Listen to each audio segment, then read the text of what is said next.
This video is going to be all about the Evans Gambit, which is one of the most attacking chess openings for white. I will show you all the important ideas, strategies, tricks and traps in order to play this successfully. And plus, I also have a really interesting chess puzzle for you all. Let's see if you can solve that. So stay tuned till the end and keep watching Chess Talk.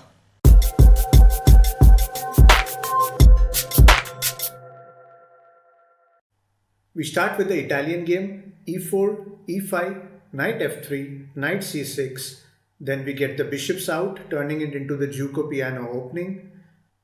Now the Evans Gambit starts with the move pawn to b4, sacrificing our pawn to gain some counterplay. From here, black has three options. He can take with his bishop, he can take with his knight, or he can simply decline and move his bishop to some other square. The most common move, and probably the best move for black, would be to take this pawn with his bishop. We will discuss the other two options later on in this video. As white, our objective is to distract the bishop from the center and gain some time by playing pawn to c3. Black will have to retreat his bishop since we are attacking it. Taking it back to f8 does not make much sense. Moving it to d6 isn't good either since it will block this pawn and ultimately hamper the development of this bishop. So basically, black has three logical replies: bishop to e7, bishop to a5, and bishop to c5. Let's look at bishop to e7 first. I won't get into all the specific lines because that's obviously not possible, but I will show you all the major ideas and strategies that will help you in getting into match-winning positions. The most important thing you need to keep in mind is that you need to keep throwing punches at black. You cannot afford to take it easy since at most times you're going to be a pawn down, so you will need to keep attacking to open up the game as soon as possible. Okay, so bishop e7, then we play d4 attacking the center. If black takes, then we take back, and even though we are a pawn down, we have good compensation. We are occupying the center, our pieces are in attacking positions, we are one move away from castling. We can look to target this weak f7 square by bringing out our queen and knight, and we should be using this bishop to prevent this black king from castling. So we have a good game here. Going back, if black plays d6 to support this pawn, then we play queen b3, eyeing down this weak f7 square. Now if knight a5, then we simply take with our bishop. It's a check. He can't go to d7 because knight e5 check, d takes on e5, and then queen e6 would be a checkmate. So he will have to move his king to f8. But then we have this beautiful move queen a4. And even if king takes, we can take his knight, and if you see now, the material is even, the black king is out in the open, he can't castle, we are ahead in development, so this should be a good game for you. Going back, in this position, if he tries something like knight h6 supporting this pawn on f7, then we can simply remove this defender by taking on h6. Now after pawn takes back, bishop f7 check. If king d7, then queen e6 is a checkmate. And if king moves to f8, then we will take our bishop back to h5, threatening a mate on the next move. Again, it's going to be very difficult for black to save this game from here. Going back, so we just saw what we can do if black moves his bishop back to e7. Now let's take a look at the most common move that you will see, which is bishop to a5. And you have some really nasty tricks here. But wait, are you enjoying this video? If yes, then hit that thumbs up button right now. It really motivates me to provide more quality content on this channel. Okay, so it's bishop a5, then we play pawn to d4 attacking the center. If d6, then simply queen b3, and you can continue with the same idea that we discussed earlier. Okay, now if he takes with his pawn, then we need to castle first because this bishop is pinning this pawn to our king. Now if he decides to take another pawn, which most chess players do, then he is in big trouble. Let's see how. After pawn takes on c3, we will again play queen b3. Black has to prevent this f7 check, so he basically has two options: queen f6 and queen e7. Queen f6 seems better since it will also protect this c3 pawn. But then you can simply play pawn to e5, attacking the queen. If knight takes, then rook e1, pinning it to the king.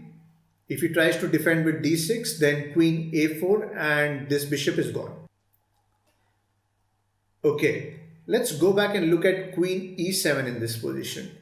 Black is giving up this pawn, so let's take it with our knight. Then you can expect knight to f6, a natural development move, and at the same time opening up these two squares for the king to castle. So we need to stop black from castling, so let's attack the queen by moving a knight to d5. If knight takes, then we recapture with our pawn. Taking with the pawn is better because not only does it threaten the knight, but it also opens up this line for our rook to attack the king. So eventually the knight will have to move. Knight b4 will be a disaster for black because then we can play rook to e1 and the queen will be gone. Going back, if he moves his knight to e5, then knight takes, queen takes, and then we have this bishop b2 move to attack this queen and even the pawn behind it. If he plays queen g5 to support this pawn, then our strategy would be to first stop black from castling by playing queen a3. We will also look to push this queen out of this g5 square by playing h4, and at some point we will launch our attack by bringing our rooks along this open line. As you can imagine, these guys are going to be mere spectators throughout the game, and it's just a matter of time before you finish off black. Going back, in this position I wanted to show you one more move. In case black decides to take on e4 with his queen, then you can go for something like bishop g5. What this does is that it puts additional pressure on f6, which means that even if black manages to castle, we will be able to take with our bishop and then fork the king and queen with our knight. And here, even if he plays something else, we have another line of attack through our rooks in order to pin down this queen. So again, you have a lot of attacking options and this should be a good game for you. Okay, now let's go back again. We just saw how you can absolutely destroy black if he takes on c3. But what if he plays some other move like bishop to b6 or pawn to d6 or even knight to f6? Well, your strategy is going to be simple. You will look to take back this pawn. Your queen will soon be out on b3 to attack f7. You will have to prevent black from castling by playing moves like bishop a3 or queen a3. These knights should also be moving closer to the king like this, and ultimately you will have to open up the game and attack with your rooks along this e file. If you follow these ideas, you should be able to harass black throughout the game and ultimately win it. Okay, now let's go back. We've looked at bishop e7, we've looked at bishop a5, now let's look at the bishop c5 move. So black plays bishop to c5, then again we push pawn to d4, e takes on d4 is forced, c takes on d4, and his bishop will now have to move. If he moves his bishop back to b6, then it's a similar position as I showed you before. As you can tell, anywhere he moves his bishop, he will be losing time and development. We can bring our queen into action, we can castle kingside, this knight is going to be moving to c3, this bishop is also ready to jump to any square depending on the situation. We have great center control, great development.